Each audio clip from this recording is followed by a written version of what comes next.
Welcome back everyone once again. This is 1920 Gaming. This is the FIFA 20 career mode. This is the manager's journey, and I am so grateful that you are all back for this episode. Just like the last one, we're starting off with a Europa League game today. We got away with one really in the last episode. We put out the fringe players. We got absolutely humiliated. I'm not going to mention the score, just in case you haven't seen it. And if you haven't seen that one, that episode, it is now up on the channel. It's worth going to watch that one before you see the rest of this one. But yeah, we did get beat, I'll say that much, and it wasn't pretty. But fortunately, we are still second in the group, and despite getting beaten and what the chairman wants from the Europa League this season, I'm still going to probably stick to my guns and keep the fringe players playing in the Europa League, and save the first team players for the Scottish League. So with that all being said, what we've also got in this episode is games against Aberdeen and once again against Hearts. And as I looked at what was going on in this episode, I'm going to mention right now that the Hearts game is going to be a highlight package. For some reason in the Hearts game, the first half just flat out didn't record. And then stuff happened around me in the second half, which meant that I had to chop the second half into 2 bits, and it just didn't look right. So I'm going to avoid using those clips, and I'm just going to show the highlight package for the Hearts game.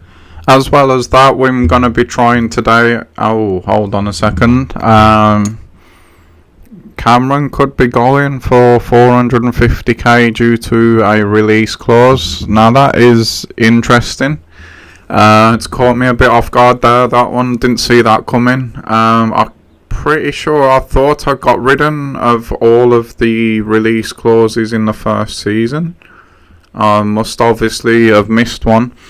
Cameron is an interesting one. I probably would let him go, but not yet.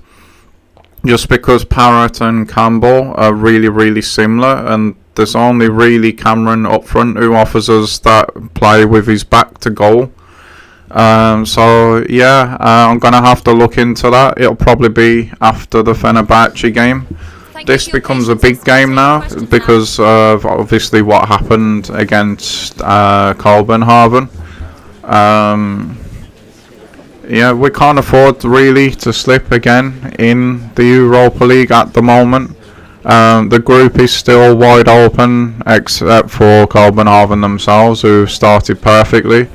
So yeah, we need to beat Fenerbahce today, and that will put a good deal of daylight between us and them in the group phase. But again, it's not going to be easy to do that. These Europa League games have been tough at the moment, I'm not going to lie. Like I said, we have got here earlier than I would have liked though. So for me, I feel like we're in a position where it's a free hit. But unfortunately, my boss, the chairman, doesn't think that way. And because we're in it, he wants to go real deep into it. Which I do myself, but not at the expense of league progress, which I've mentioned before. So yeah, with the press conference and all that finished now, we're just gonna jump into the game, I think. But before doing that, I'm just gonna have a quick check because it is in the back of my mind, and I don't want to go into the game with anything on the back of my mind about this release clause situation. I'm just looking down here, and I noticed that there was one there. And I don't think anyone else has got one. I genuinely believe that's the Cameron one. I genuinely did believe that I got rid of all these things, but obviously not. We've got some contracts that we're going to have to look at as well by looking at the lengths of these contracts. And we don't have a whole heap of money, to be honest, to be renewing things. Maybe I've overindulged in the first transfer window. First now though, we're going to try and get rid of these ones that have got release clauses. It is a pain in the backside. Millen at the moment, yes, he's only 56 rated, but he's still getting game time because we don't have another right back to cover the one that we're using at the moment, and my mind's gone completely blank as to who that is, which is really bad. Oh, Donald, that's the man. But yeah, we're only going to offer him sporadic. If he doesn't accept this, then he's not getting a higher one, but we don't have to worry about that because he has done. And of course he wants 2 years, so we'll offer him the 3, and that always seems to work. So there's going to be no release clauses. That's the only reason he's getting a new contract in the first place. We're going to offer him the 800, and we're going to give him a few grand as well. See if he'll accept that. He obviously doesn't, and he wants a bigger signing on fee, but it's not an amount that's an issue, so we can just have that, and that is his release clause dealt with. And now we're going to try and do the same thing. There's a little bit more pressure on this one because obviously someone's offered him a contract as well, and we have no idea what they've offered him. So he wants important squad role, which, while we're in Europe, I would prefer him not to have it, but he does want it, and obviously it's very rare that they'll change once they've got the mind on that. But while we are in Europe, it's fine because we have got the game time to give him. He's happy to do the 5 years, which is brilliant news for us. Again, the release clause is the reason we're sitting down right now, so we're not going to be accepting none of that. We've got rid of his bonus. He's happy with what's just been offered. I'm happy with that too. So that's all the release clauses out the way. But dealing with these contracts brings me on to the point about all this stuff was going to be dealt with and done on Twitter. I had big plans for that, to tweet out when someone had signed a new contract for us, and when someone wanted to leave, and all this, that and the other, just to make it a bit more immersive. But I've quickly come to realise that with work commitments, I can't just be sitting on my phone tweeting about things. It's just not that kind of job, and I'm going to have to just scrap that idea at the moment. So everything that I was going to try and do on Twitter is just going to be... It was going to be in the videos anyway, but it was just another way of doing it. For me, it felt like something that would have been creative, but other commitments at the moment are just not going to allow me to do that. It's something that could come in a lot further down the line if doing these videos ever gets me to the point that I do want it to get me to. Yeah, there's a lot more ideas in the pipeline as well, but I've just got to be mindful of obviously my day job as well. So yeah, that's the state of play with that. That's why nothing's really been active on Twitter, and in that sense it's not going to be either, which is a shame really. I would have liked to have tried to combine the two things, but like I said, it's an idea for the future. It's just not something that I can actively do at the moment. But back to the video, you've seen that I have stuck to my principles. We've rotated the team. We've got our young Brazilian keeper back in. We've got Morales back in centre, well, CDM if you like. We've got Finley and Okore in again. Millen's at right back again. Walters at left back again. Seedorf gets the start. Power's gone in where Ince would go today, and we've got Campbell up front. Hopefully this is a team that can go and get the job done for us, especially after that hiccup in the last game. But we'll find out right now as we jump into the game. And Fenerbahce have got this game underway. It looks like they're just happy to just get everyone a touch of the ball at the moment. They have got in behind the defence already, which is quite worrying there. We do manage to get the ball clear though and get it up a bit further up the pitch and out, I was going to say, into the midfield. But before I could say that, oh, we are in big trouble here already. Good save from the keeper there. Yeah, hopefully this time we can bring it away. As you can notice, the camera angle has changed. I've moved on to the classic camera angle, just for something different, just to keep freshening it up. I used to very early days in the old FIFAs play with a dynamic camera, but I do like to see more of the pitch just because of the way that I play the game. But I've not seen this camera angle before, and this is somewhere between dynamic and the one that I have been using. So it's still zoomed in a bit. It brings the fans in a bit closer to the action. We can see more of what's going on, but we can still see plenty of the pitch as well. So it's like a happy medium between the two. It's changed the way that the game feels, along with the sliders as well. It has made a big difference. It's almost like playing a different game at the moment, which I like. It's something new to try and conquer. And yeah, we tried it in Europe first, which may be a bit of a mistake, but hey, especially after the last one. But let's just put all that to one side at the minute, because this is going to be 1-0. It is 1-0. I called it, not because I knew it was going to happen, because what I've started doing is, obviously I'm playing these games way behind, recording this, from, let's just start that again. I'm editing these videos almost a week to a week and a half behind when I actually played the games. And what I've also started doing is I've stopped writing down the scores of the games until after I've edited them, so I genuinely have no idea of the scores now, which makes it more exciting for me when I'm watching it back. The only reason I was so confident that was going to be 1-0, which was what started that point, is because Seedorf is in such a hot streak at the moment. I was just 100% confident that with the space that he had there, he was going to bang that one in, and he did just that. He has been an absolutely brilliant signing. Very underrated in this game, I feel. Because he's not just doing this while we've got control of him, he was doing it against us for Hearts as well. And yeah, he's just been an absolute joy to use. I've really enjoyed him being in the team. And yeah, we've got off to a great start there, to be fair. There's some nice ball movement going on, but that come to an end before I could even commentate on it. But we've got it back there with Tonali already. He has been another great signing for us, and definitely someone that we're building the future squads around.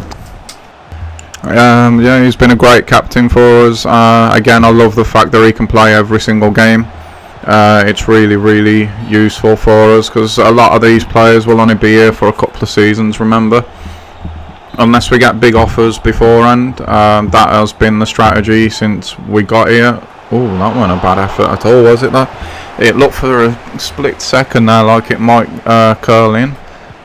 Playing the ball out to Finley there in a big game is not a clever idea. Why did I just do that? We do make the save, I think. Oh, he was offside. I was going to say, I think there was a free kick given there, but no. This time Finley is not under any pressure and he can just pass the ball out, but Frizzell's lost it again. Starting to fear for him, to be honest. He's just falling further and further out of my plans. I can't play him in his position now because we've signed someone better and younger than him. He's going to drop to 4-4 fifth choice in the central of the midfield. So yeah, that's why we've tried him out on the left today, so we can still have Campbell up front, but it doesn't seem to be working out for him there either. Oh, that is a great ball from Seedorf to Power. Can Power go on and score here? He can't. He's decided to turn back and he doesn't find the pass that he's looking for, unfortunately. But yeah, I am starting to fear for Frizzell, to be honest. I don't see him being around probably by the end of next season. It depends what we can do. His only saving grace at the moment is that Dicker and Power are the ages that they are. Having said that though, that's beautiful football again, and that's a good save from the keeper there. We're playing some really nice stuff. This is more like what was happening against Lille. Thankfully not what was happening against Kobenhaven. And the fact that we're away today doing this as well makes me feel a lot better, because obviously next time we play these guys it'll be at our ground. Finley there could have got the header and got the second, but unfortunately that wasn't to be. But if we can go in ahead at the half, I'd have took that at the beginning of this game. I'd have even took being level. Campbell here though is working his way in again. Beautiful little step overs. He's got to finish now. He does. and we're 2-0 up before half time, and that could be game, set and match for this one. Great play from Campbell, showing that little head movement in the celebration there. He showed that agility in the build up to this goal. The step overs here took the defender out of the game, and then no thoughts of finesse or anything like that, he just powers it into the net. There it is again, just bang, keeper no chance from that range. And we find ourselves 2-0 up, and Campbell's actually really enjoying this composition at the moment. I don't think that's his first in it. And like I say, sometimes he did play the first game out here on the left where Friesel is at the minute. But yeah, he's doing quite well. He's starting to settle into that role up front. He's putting a little bit of pressure on Parrott at the moment, so that is definitely a good thing from our point of view. Oh, this is nice here though from Fenerbahce. Thankfully it comes to nothing. We managed to play our way out again, and I thought for a second there Tonali was going to motor all the way through. Instead he set power away, who's put a great ball into Seedorf here, who faces his man straight up, but again just could not find that final pass. If we start to get that right, I think we could get another few goals against these at the moment. We are cutting them open almost at will. So yeah, as long as the second half continues the way that the first has, I feel like we could go on and score more here.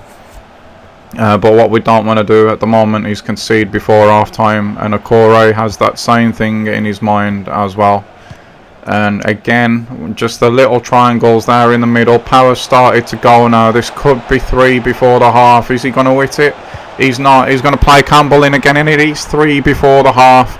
That's Campbell's second, and we have definitely now just put this game to bed already. Another great counter attack. We move the ball through the midfield so quickly, and Seedorf is an absolute menace down that right wing for us at the moment. He set that whole thing in motion. Power did make a nice run off the ball. He's chose a sensible option, gone to Campbell, and that has put this game beyond doubt for me. We're 3-0 up now. Chairman will be a lot happier watching this than he did against Kobenhaven. Everyone today, been the complete opposite of when we played them, has justified their place in the team. The only real, not let down, but he's not been as good as the rest. He's Friesel out on the left. It's just not working for him. We're going to give him some more time though, because we are 3-0 up, and we'll see what we can do in this second.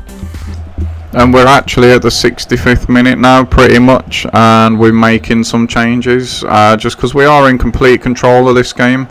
Even though you're joining on a corner here, we've not created all that much. We've just had the ball, we've controlled the game rather than being creative like in the first half. The changes that we've made, Tonali has actually had a well-earned rest. We brought Wilson on for him just to get Wilson some minutes as well. Campbell's dropped from up front to the top left where Friesel was playing, just because that seemed like a dead position. We were just carrying a passenger there. And Cameron's come on up top where Campbell was, so that's our changes for the rest of this game. As you can see now, we could have gone on forwards there and maybe risked getting another goal, but we've just settled for game management in this one now at the moment, and it's worked a treat. It's not been bad to watch, but it's not been chance after chance or anything like that by any means. There might be one here though, as Morales there fancied maybe another goal after his last outing. Unfortunately not to be this time, but yeah, we're in complete control of this one, guys, and basically both teams now are just seeing it out. And that's exactly what would happen. It ended 3-0. There wasn't really any other big chances to speak of. It was a great performance from us today. Really enjoyed it. Enjoyed the new camera angle as well, by the way. It took a bit of getting used to, but I do like it in this game anyway. So yeah, if you'll continue to like the way it feels and you like the way that it looks when you get to see these videos, it's something that will be staying, hopefully. Yeah, it just felt better. You felt more in the ground than with the other camera angle, and back to the game, that performance was absolutely outstanding and sets us up nicely for this episode. And as you can see, as we come back from the Fenerbahce game, we get a message from Finley saying that he needs to get selected more often. But he has shown again a couple of times he really settled into a rhythm this season. So at the end of last season, but being a little bit of a bit part player, more of a backup squad player this season, there's mistakes creeping back into his game again. So I think he's one of them players who needs a big run of games to settle into any kind of rhythm. And I'm going to struggle, to be fair, to give him that run of games. So again, I'll mention that Friesel, I'm starting to get worried for him. Maybe as well, Finley now is starting to fall into that same category. We could be hunting around for replacements for the both of them guys. Just mainly with Finley, it's because of his squad role. But before we start thinking about chopping and changing the team around, one thing that I do need to do, which may well be in the next episode, is look at these player contracts and get people signed up for longer again. But for now, we're just going to concentrate on this Aberdeen game. Try and stay in that winning moment that we're in at the moment after that last game. Hopefully the first games normally are the ones that I look to set the benchmark almost for every episode and build on from there. Obviously it doesn't always work out that way, but that's what I do try and aim to do. If we get a good first game, it feels like it's going to be a really good episode. So yeah, hopefully we can stay in that winning moment. Like I said, we have enjoyed a lot of success against Aberdeen last season. So yeah, I was going into this one quietly confident again, more or less expecting to get the points, the maximum points that is as well. Hopefully that can be achieved, we shall definitely see. But yeah, we'll just see what happens in this one. That is not a good start there, but it's a brilliant save from the keeper though.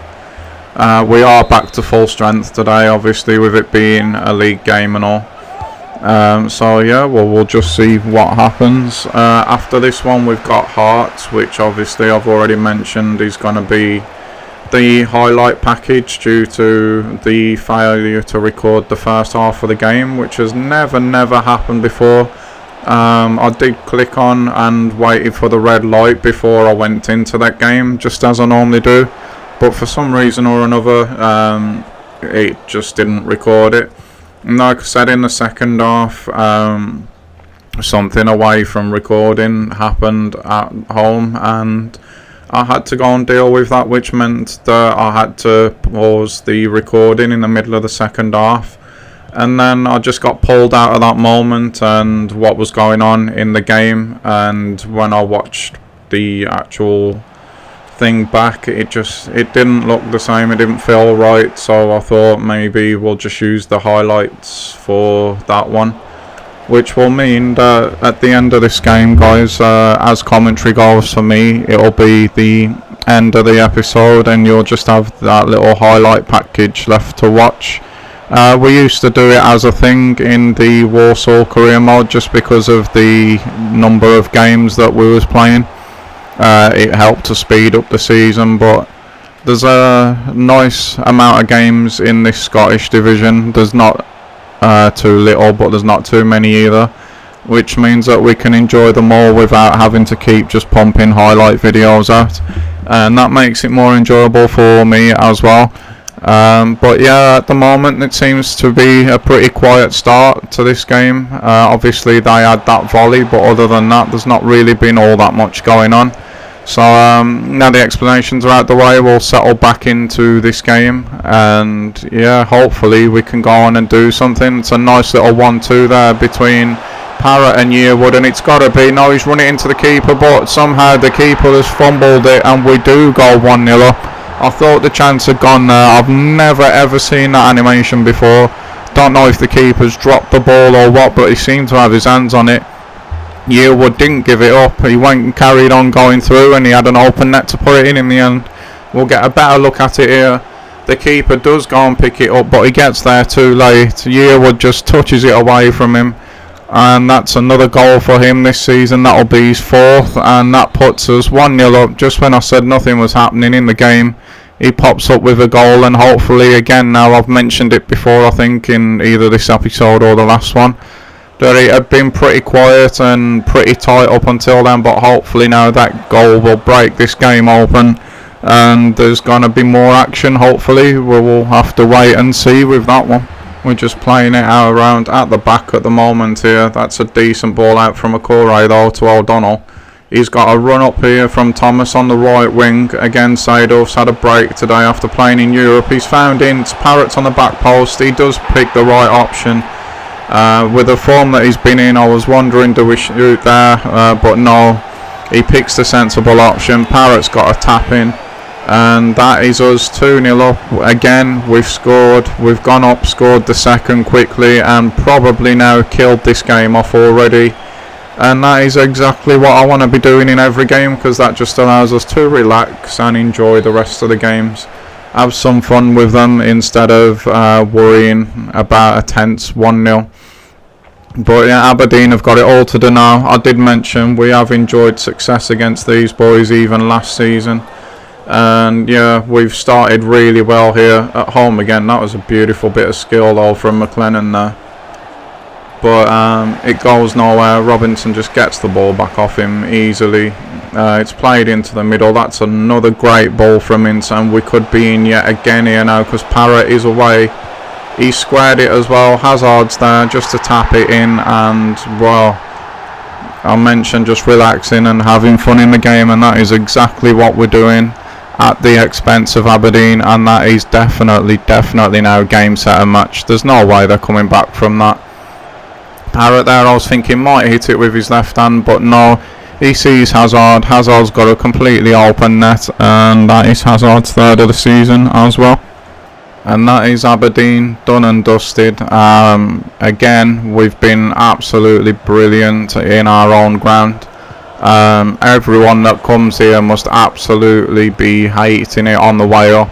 I can't imagine anyone would want to come here at the moment. We're almost, well, we are at the moment invincible here, but there just seems to be so much more freedom and belief in the way that we play when we are at home at the moment, and Tonali's just showed a bit of that there as he's turned back, managed to turn out of trouble. 2 players around him, didn't matter one little bit. And now we're just keeping the ball, moving it around, and Aberdeen are in for a long afternoon, I think. Oh, if we'd have played Parrott through there, that could have been 4. Chose not to. Aberdeen get this one away, but like I say, I think they are in for a long and difficult afternoon now. Can they do anything with this? They play it back. It's gone back up the left again. They've moved that around quite nicely. Oh my god, Akure missed the flight of the ball. And Aberdeen are back into it, kind of. It's 3-1. It's dented the spirit just a little bit there. The keeper didn't come because, for me, it looked like Akure had got that under complete control, but he's mistimed his jump. He's misread the flight of the ball. When it does get to the striker, Hedges here, he couldn't miss. He didn't miss. And it is now 3-1, and as long as we don't concede again going into half time now, I think we'll be absolutely fine. And we have been just that. I see somebody down injured in our own box at the minute, and the boots make me feel like that might be Tonali. That would be a good win, but at a very big expense there. I hope he's okay. Ince is going all the way himself. He went for the shot. That was definitely a shot. It come back out though to Thomas, who has just put the icing on the cake there. That is 4-1. It's game, set and match, guys, but I'm more not as into that goal, if that makes sense, because I'm just thinking, is Tonali actually injured, and is it going to be a bad one if it is him? He's nowhere to be seen in this clip here. You can see all the attacking players and he's not there. That is a big worry going forward if he's injured. He's holding his shoulder at the moment. He does have the plaster next to his name. That's bad. That is bad. We'll give Dicker the end of this game. But yeah, it's really a shame that if he's caught an injury there. Ince almost again took the ball from the restart. It's come up there confirming that he's actually injured. Hopefully it's not a big one. But all we can do at the moment is not worry too much, just see the rest of this game out now. Get him off the pitch as quick as we can. And yeah, we'll deal with it when it comes. We'll find out just before the Hearts game. Oh, if Ince could have got Hazard away again there, that could have been the 5th. That's nice bit of ball movement there from Ince, Parrott and Hazard. He's had a really big impact actually in this game, Hazard. He's starting to find his feet a little bit now. Obviously his debut's been a bit overshadowed by what Seedorf's been doing. But nevertheless, he's playing well out there. We've just got seconds left now. The rest put them out of their misery. It's a great win. Great home performance. We've played really, really well again, guys. I can't stress that enough. But at the back of my mind at the moment, I'm just hoping this man's injury is not too bad. And we're not going to miss him for a big part of the season. But yeah, we've played well today. Let's just enjoy that for now. Again, it just extends that success we've had against Aberdeen. And yeah, a nice look at our beautiful stadium there. I really love our new ground, especially when you consider what we was playing in at Warsaw. But that's this game over. We've only got the highlights of Hearts left. But before we get into that, we'll see what's going on regarding Tonali and anything else that might be happening, such as training there that didn't go too bad. Now we have a look, and thankfully it's only a 5-day injury for Tonali. So does he actually even miss a game? I'm not sure. We got a few days off there before the Hearts game, so I think he will be back for that one. Whether he'll be at full fitness is another thing altogether, but worryingly we've had no message to say that he is back, but as you can see here, he is. Hearts, do we risk him against Hearts? I don't know. But before we go into that game at the moment, we're just going to have a brief look at the news there. We've got Celtic and Rangers possibly playing each other again, unless that's old news. Players of the week pretty much is a mixture of us and Rangers. That's just confirmation in the press there that Tonali is indeed out for 5 days. And that comes just after he said he's getting plenty of football, which is just what he wants as well. I have commented many times that he does play pretty much every game for us. On the other side of that coin, you got Finlay unsettled by the amount of football that he's getting. We've got Hazard in the back pages there, scoring a brace over our win against Aberdeen. Now reporting on our unbeaten streak at home at the moment. We know Tonali's not as big a fear as it once was. And it's Hearts that are looking to stop us this time around. And that's there because we just beat them, didn't we, in the last episode. And yeah, they are the next step on our road to the title, according to the Scottish press. So yeah, we'll see how we get on here. This is probably going to be the part where I'll leave you with the highlights of this game, guys, due to that messed up recording. I apologise for that. I hope it's something that won't happen again. I hope you all enjoy the rest of your day, and I will see you all in the next one. Bye, guys.